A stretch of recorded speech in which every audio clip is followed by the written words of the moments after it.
వైకుంఠ ఏకాదశి పర్వదినాన్ని పురస్కరించుకుని తిరుమల శ్రీ వెంకటేశ్వర స్వామి ఉత్తర ద్వారం నుంచి భక్తులకు దర్శనం ఇవ్వనున్నారు. సోమవారం అర్ధరాత్రి నుంచి శ్రీవారి వైకుంఠ ద్వార దర్శనాన్ని ప్రారంభించేందుకు టీటీడీ రంగం సిద్ధం చేసింది. జనవరి 8న రాత్రి 12 గంటల వరకు 10 రోజుల పాటు భక్తులకు వైకుంఠ ద్వార దర్శనం అందుబాటులో ఉంటుంది. టోకెన్లు పొందిన భక్తులకు 3 ప్రవేశ మార్గాల నుంచి అనుమతినిస్తారు.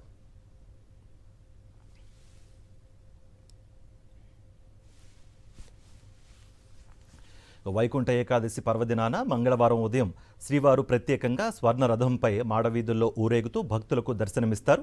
బుధవారం ద్వాదశి పర్వదినాన వేకోజామున స్వామివారు పుష్కరిణిలో చక్రస్నానం నిర్వహిస్తారు. ద్వాదశి నాడు స్వామివారి పుష్కరిణిలో స్నానాలు ఆచరించే అవకాశం కల్పిస్తారు. మొదటి 3 రోజులు టోకెన్లు కలిగిన భక్తులకు మాత్రమే దర్శనానికి అనుమతి ఇస్తారు. వీరికి అర్ధరాత్రి 1 గంట నుంచి ఉదయం 11 గంటల వరకు కృష్ణతేజ ప్రవేశ మార్గం నుంచి, ఉదయం 11 నుంచి సాయంత్రం 5 గంటల వరకు ఏటీజీహెచ్ అతిథి గృహం నుంచి అనుమతినిస్తారు.